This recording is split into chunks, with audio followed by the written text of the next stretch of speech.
Hello，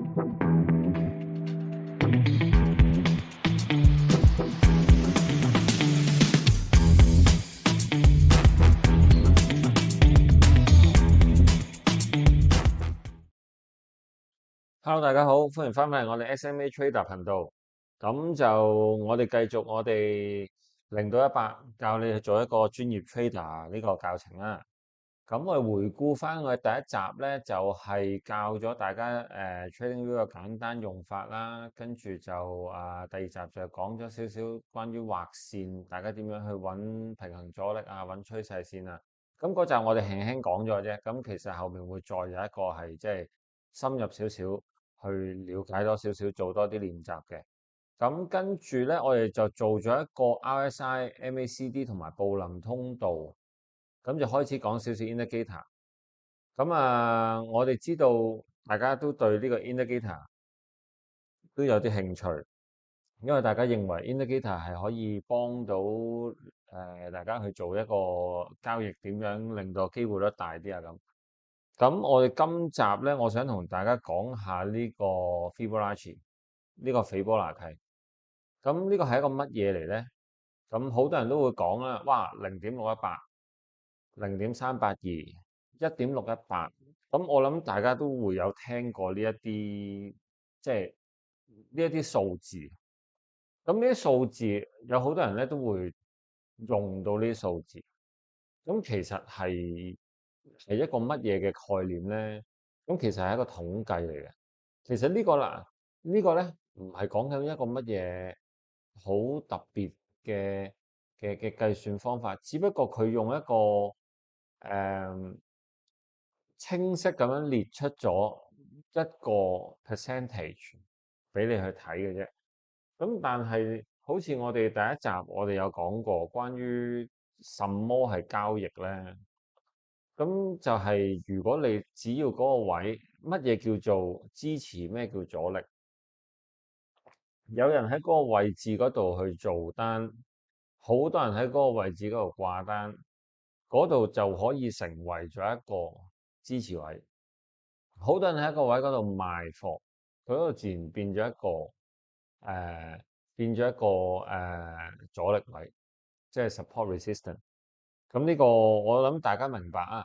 咁所以當好多人喺度講緊呢啲數字嘅時候咧，本來佢冇意思嘅，但係因為好多人講呢個數字，所以好多人就喺呢啲數字嘅呢啲位置去掛一張單度，或者係啦，即係掛單啊、賣單啊，都掛住喺呢啲咁嘅位置，就變成咗佢好得意嘅投資個世界係咁樣，佢可以完全冇價值嘅本來，你有人願意出價，佢就有價值㗎啦。呢個係我哋喺後邊會同大家好深造去講一個呢個原理。點解我哋要去睇圖？點解我哋要去知道本身嗰樣嘢嗰個價值嗰個計算方法？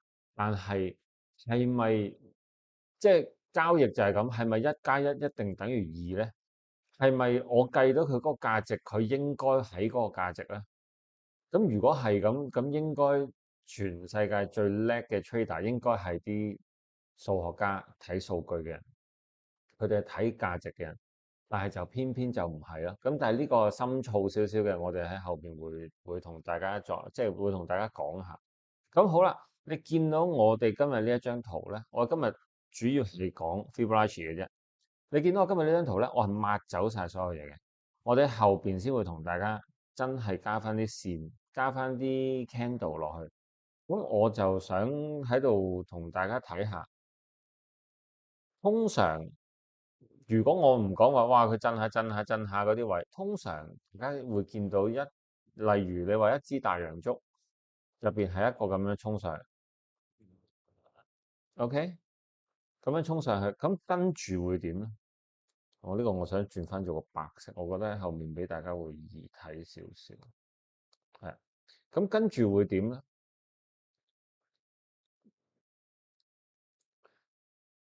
咁好多時咧，你哋係會見到呢圖一支衝上去，跟住落嚟呢啲位置係嘛？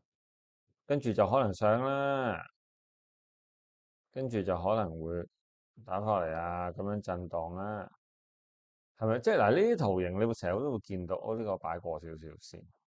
咁跟住有時咧，又可能你會見到係啲乜嘢咧？有時咧，可能你會見到，我當假設同一樣嘅一支大陽燭衝上嚟，跟住佢會哇跌落嚟，哇好似要跌穿啊，好似要跌翻落去，跟住咧佢就彈得更高。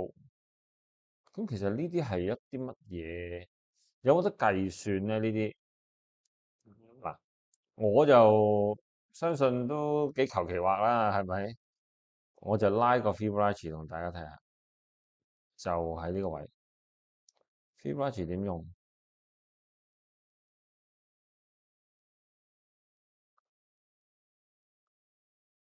呢個位置就係0.382呢啲位置，呢啲位咧，如果呢啲位就係0.18、0.618嘅附近呢啲位置，但係呢圖形咧，其實你成日都見到。好啦，咁我哋唔擺咁多住先，我哋先攞一個嚟講，好冇？乜嘢叫點樣為之拉一個 Fibonacci 出嚟咧？就係你由佢底部呢一個 trend 嘅底部拉去個頂部，或者係由個頂部拉翻個底部，即係呢個係一個點樣嘅？呢個你可以拉個 Fibonacci 啦，但係你話第二個係 OK，我 delete 咗佢先呢個。但我哋咧亦都可以喺呢一度拉個 Fibonacci 出嚟，係咪你見到又係1.618？係咪一啲成日你哋都會聽到嘅嘢？咁其實係一個乜嘢嘅情況咧？其實呢啲你成日都見到㗎，呢圖形你成日都見到㗎，因為我諗唔會點樣見到有一支竹係咁樣衝上去，跟住一路飆飆飆飆飆飆飆飆飆，一路都冇回角，唔會嘅。咁我哋話攞 Fibonacci 咧，我哋就係揾究竟佢回到邊度啊，或者係佢究竟佢點樣行啊？咁好啦，咁我輕輕講下究竟乜嘢係 Fibonacci 先。我繼續拉批個啊，係我先咁樣拉，跟住一陣間再同大家講話會唔會有其他嘅 set up？呢個係一個original 嘅 set up 嚟嘅。Fibonacci 就係由佢底部拉到頂部，或者由頂部拉到底部，跟住佢中間 show 俾你呢啲係咩數字？呢啲係純粹係我話俾你聽，你了解咗你就覺得吓，其實阿 A Sir 原來係就係呢個意思嘅咋。其實佢冇，其實有冇啲乜嘢係成交啊嗰啲數據計到出嚟？其實咧係冇㗎。其實佢係話俾你聽呢一個 range 入邊，佢回咗落嚟，佢回咗23.6%呢個 trend，回咗38.2%，回咗50%，回咗61.8%，回咗78.6%，跟住回咗100%，就係咁啦，就係咁嘅咋。其實呢一個斐華契，大家一直以嚟講到好似好複雜，好似講到一個好高深嘅一個計算方法。其實我而家就話俾你聽，佢只係將個 percentage 計出嚟咯。係，咁但係點解會有用咧？咁但係好啦，咁你會問，喂，咁點解唔係13%？點解係23.6？點解係38.2？點解咁唔齊口嗰啲嘢？咁呢個咧就反而係去咗另外一個計算嘅方法。嗰個計算方法就係攞緊好多好多唔同曾經嘅 trend，甚至乎喺呢個世界有好多唔同嘅哲學性嘅理論，有好多嘢佢佢有啲乜嘢會翻返轉頭，有啲乜嘢係由0到100，呢個係最重要嘅位置。嗱，我哋做緊一個0至100嘅呢個trader 嘅教程啦。可能 at the end 我成個教程完晒，你發覺其實去到第61.8%嘅時候，原來係最精彩，原來係最有用。我唔知，但係呢個係一個全球嘅統計嘅一個數字，61.8%係係一個非常重要嘅數字，即係可能等於如果你哋嘅小朋友啊，或者諗翻以前你讀書嘅時候，60分係合格，呢啲就係一個好重要嘅數字。咁當有咗嗱，首先係有呢一個概念，呢個概念擺咗落去呢個投資嘅市場入面，擺咗喺個投資嘅市場入面，大家人亦都認為呢一個概念係合理，所以大家會喺呢一個位置嗰度去做一張單，所以變成咗呢一個位置有用。有雞先有蛋先，我唔知，但係佢始終佢一定有佢嗰個作用喺度。起碼你見到好大量嘅 trade 喺0.382、0.618呢個位置，唔可以話佢係一個好鐵嘅 support。如果佢回嘅話，但係佢總會停一停，好多時候佢都會停一停。所以你話你真係做一個非常短嘅交易，有好多人會係咁樣。我搏你落嚟做一個0.618嘅一個 retest，我哋稱佢為 retest，佢踩翻落嚟，咁跟住佢再彈翻上去，究竟彈到去邊我唔知，但係可能1-2% 嘅一個 bounce 會喺0.618呢個位置，好似做咗一個 cushion 嘅位置，跟住彈翻上去。咁如果你唔太貪心咧，可能1%你走咗，你就擁有1% 嘅 profit。交易就係咁樣噶啦，係啊。所以佢通常佢都會停，但係你唔會話啊，我隨便。當你冇呢一個嘅時候，咁我隨便，我估你喺呢一個位啦，我估你喺呢一個位回到呢個位，你唔會估，你亦都唔會喺呢一啲位置去做一個掛單嘅位置，係啊，就係呢個就係咁樣嘅一個少少嘅一個概念啦。咁其實咧，我同大家一路喺度講緊咧。其實我亦都希望即係大家唔係淨係聽呢個頻道，即係亦都有去做一啲練習啊，甚至乎你會睇多啲啊，你會睇多啲。呢一個圖形咧係經常性有嘅，但係形態咧，我想留翻喺後少少。不過我可以咁樣話俾你聽，呢個如果你話喺一個形態上面嚟講，佢踩翻落嚟，佢呢個係一個回測，再彈翻上去。我哋有時可以稱呢一個位咧做一個彈弓位。等於如果有少少運動嘅概念咧，你會知道你要跳高嘅時候，你會踎一踎低，係啦。咁通常都會有呢個位嘅。咁有啲甚至乎會話有啲係深蹲添，深蹲嗰啲就可能係0.618呢啲位置咯。咁跟住就會彈翻上去。咁但係如果你話真係嚟到呢啲位嘅時候，如果我哋一路講緊嘅形態，我哋講緊畫線，你呢個你點畫啊？如果你呢個係畫嘅話，你會呢個頂咯，畫上嚟呢度咯。但係你第三個佢上唔到個頂，因為當你嚟到呢度嘅時候，如果佢呢度落翻去，咁佢就會喺呢一度形成一個雙頂。雙頂咧，其實好簡單。如果我畫呢條線出嚟咧，形態咧就係講緊呢度。呢個係一個咩形態咧？我唔知道大家有冇睇開呢啲咧？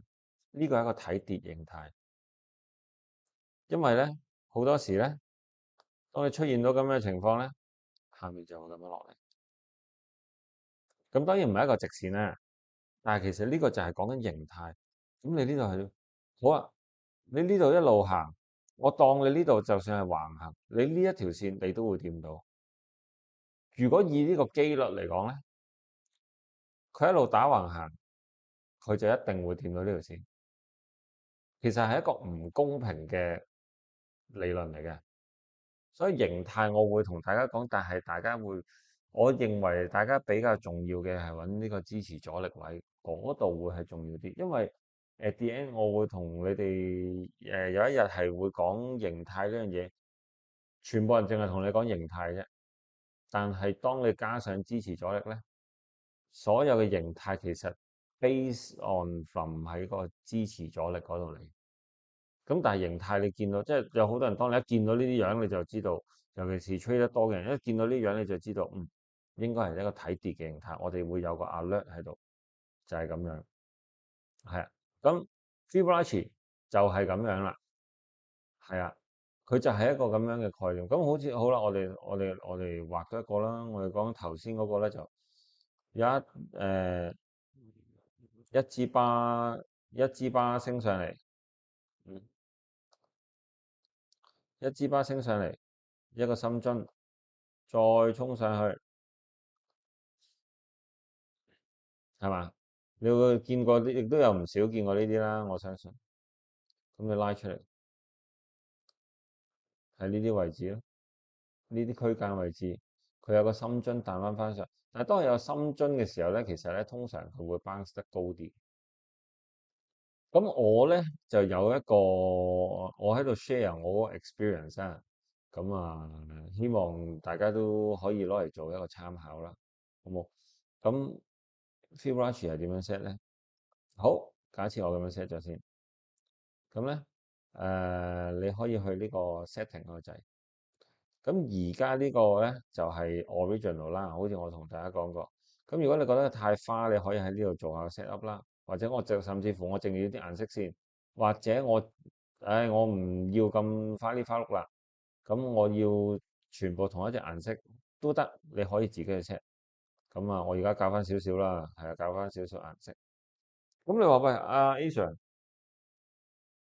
誒一個 train 入面擺咁多條線，你會覺得 confuse，或者你話，甚至乎你話，如果我覺得既然講到0.618咁重要，咁我淨係擺0.618咪得咯，係嘛？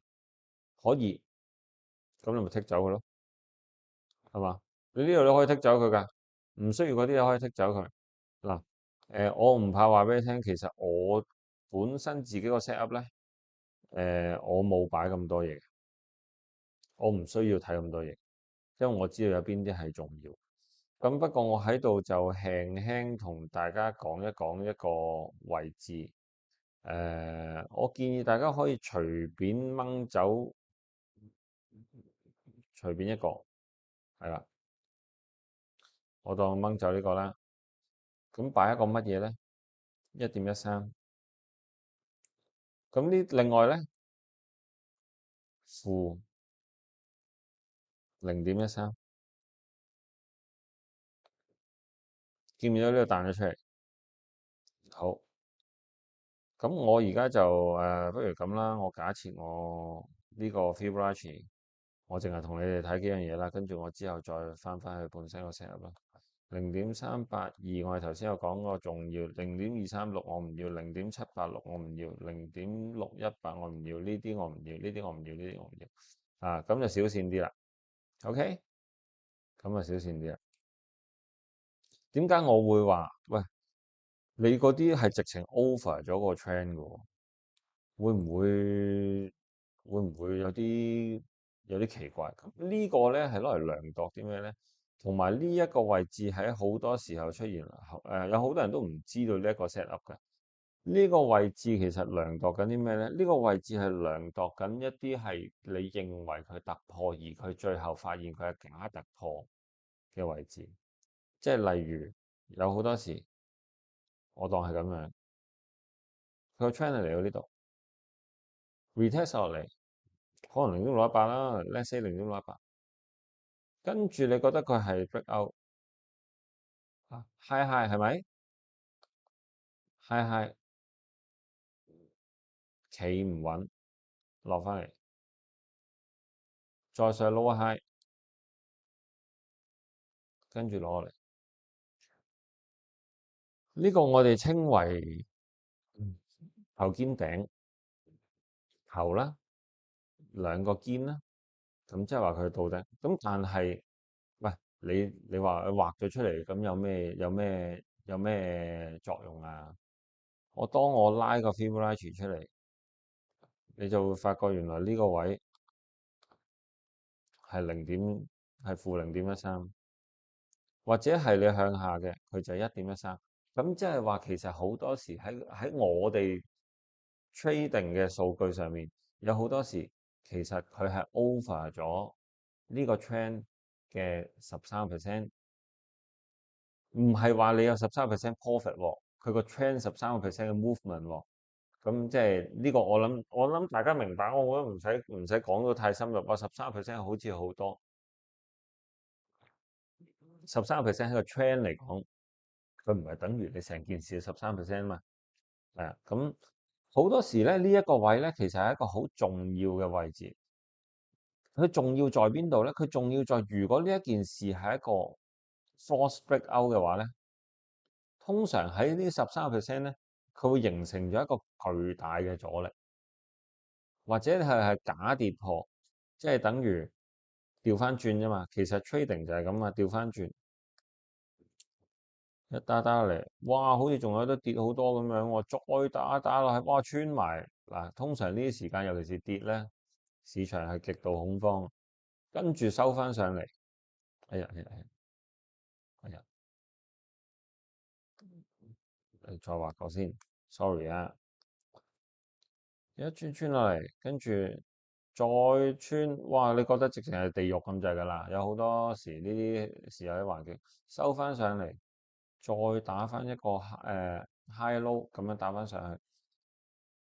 我咁樣畫咧，好啊。如果你向下，你點樣量度啲位啊？一樣啫嘛，係嘛？係咪呢啲位置附近啊？所以好多，所以嗱，點解我哋一路咁樣教？其實我哋都希望你睇好多張圖。我諗我哋個團隊加加埋埋，我諗睇咗點樣都三幾萬張圖，我覺得都有噶啦，已經係啊，畫過無數咁多線，即係呢啲係我哋睇緊嗰個經驗。咁你話喂，點解我一睇就知道佢大概去到咩位置咧？我曾經有一個好得意嘅比喻嘅，即係你熟能生巧咧就係咁啊，等於咧你去即係俾啲啦，呢個比喻等於咧，你去街市咧，同個豬肉佬講我要斬20蚊豬肉，佢一斬斬，佢就係咁上下稱起，佢擺喺手就係稱起就係咁上下。因為我哋睇太多，咁你就自然唔使哇！我突然間我拉條線落嚟，喂，喺嗰個位附近，我哋會知道。你一睇我哋就知道啊，佢喺嗰個位附近，應該呢啲位係會有一個支持阻力，因為萬變不離其宗。喺個 trading 嘅世界，最後你睇翻啲圖，原來佢一路係有個息路話俾你聽，你係應該要點做，只不過當刻你未必 sense 到咁解。係啦，咁呢個就係 Fibonacci 啦，咁亦都有一個少少嘅秘訣，咁樣就話咗俾大家聽。咁就係 set 多一個1.13出嚟啦。咁樣或者同大家揾兩張圖睇下啦。咁我睇翻 Bitcoin 啦。好，我哋基本上我哋淨係睇佢，淨係睇少少得啦。係啦，呢個可以收翻埋先。咁所以 TradingView 咧，其實我哋一路都講，其實係好好用，真係好用嘅。咁我睇邊個好咧？嗯，咧，我睇呢個。咁啊，而家就唔係清水啦，而家搞翻喺度。咁我哋將佢拉到最右啊，好冇？我哋將佢 set 到拉到最右，你就會見到啲嘢㗎啦。見唔見到呢支針？見唔見到呢支針收翻上去？咁即係你喺呢個形態入面，喺呢段時間入面，其實你見到佢係咩啊？你見唔見到0.618？呢一支針打翻上嚟，所以呢個位置係好重要㗎。其實好啦，咁好啦，咁我哋假設我哋而家就睇呢個未發生嘅，我哋後邊再同大家跟進。我同大家未發生嘅呢個，呢度上到0.382一個阻力，我哋睇下佢會唔會上到嚟呢度。不過我咁講，因為頭先咧嗱，你記唔記得我哋畫嗰啲圖，我哋咁樣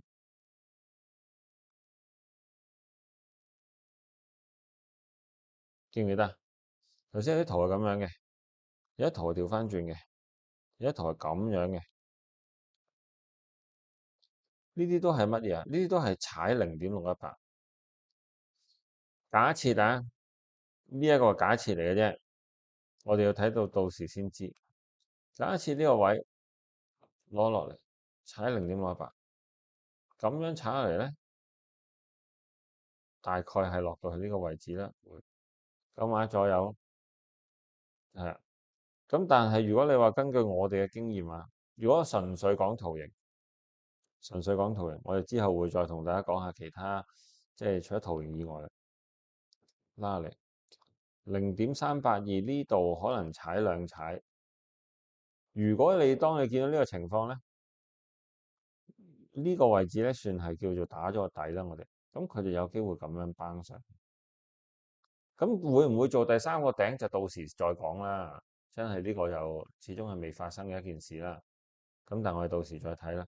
底咧就要咁樣打嘅。呢個嗰啲形態我哋會同大家講啊。即係呢個係一個 W 底，三個底其實就好 firm 噶啦，呢件事係啦。咁但係未發生，未發生。如果咁樣咧，對呢件事嚟講咧，係咪極度健康咧？我都未可以好話佢會蹦上去得好高，因為我仲未見到話非常非常健康。不過我喺度同大家講一講呢，因為當我哋做緊呢一件事嘅時候咧，我哋唔希望自己有 bias。呢個係一個底部，呢個係一個頂部。OK，而家喺0.382，其實係有一個 support 喺度嘅。你見唔見到啊？0.382，喂，點解又係0.382？點解又係呢啲位置？咁其實頭先我同大家講咗啦，咁只不過而家掹翻圖出嚟睇啫。咁呢個 day 圖，佢係要再掹上去，以形態嚟講，佢係要再掹上去，掹得多啲，可能係去到12萬、13萬呢位置咧。理論上咧，佢有機會要踩0.618，89000到啦，都唔出奇嘅。佢踩落嚟。係啊，咁但係呢個係一個俾大家參考嘅數字，真係我哋其實仲有好多嘢睇緊嘅。不過我今日輕輕同大家講少少形態，同埋講下即係好多人一路都講緊哇Fibonacci，咁其實我哋同一啲朋友啊嗰啲嘅交流啊，咁我哋就有講過啦。我話其實你點用咧 Fibonacci？咁佢話咪拉頂拉底咯。我咁其實知唔知係咩意思咧？點解係呢樣嘢？咁啊好多人都唔知嘅，所以我哋即係上一集 RSI、MACD 嗰個理論，其實我哋都講最重要係你首先知道嗰個理論係邊度先。我哋希望你係知道嗰個理論到底點解我哋會咁樣做，點解會咁講所有嘢。我哋想你呢個教程係可以教到啲嘢係有根有據嘅。係啊，即係 why and how，我哋希望你哋會明白呢樣嘢。咁好啦，咁今集就講 Fibonacci 少少，淨係講呢個。咁如果你有興趣嘅，咁啊係啦，都唔記得同大家講啊，講得太過開心。希望我哋左手邊有一個QR code，咁就掃一掃，咁就入咗我哋個 Instagram。咁有咩 update 咧，我哋會同大家講。咁如果有興趣做 trader 嘅，咁歡迎聯絡我哋。咁我哋會有一啲專人嘅教程啦。咁就我哋係教你嘅啫。係咁跟住就真係有興趣嘅，我哋有其他計劃可以俾你啦。咁亦都希望大家都中意呢個影片就俾個 like 啦。想聽啲關於乜嘢嘅，想學啲咩嘅，咁就唔好客氣喺度留個言。咁我哋後邊我哋會跟進嘅啦，好冇？咁今集嚟到先呢度先，多謝大家，拜拜。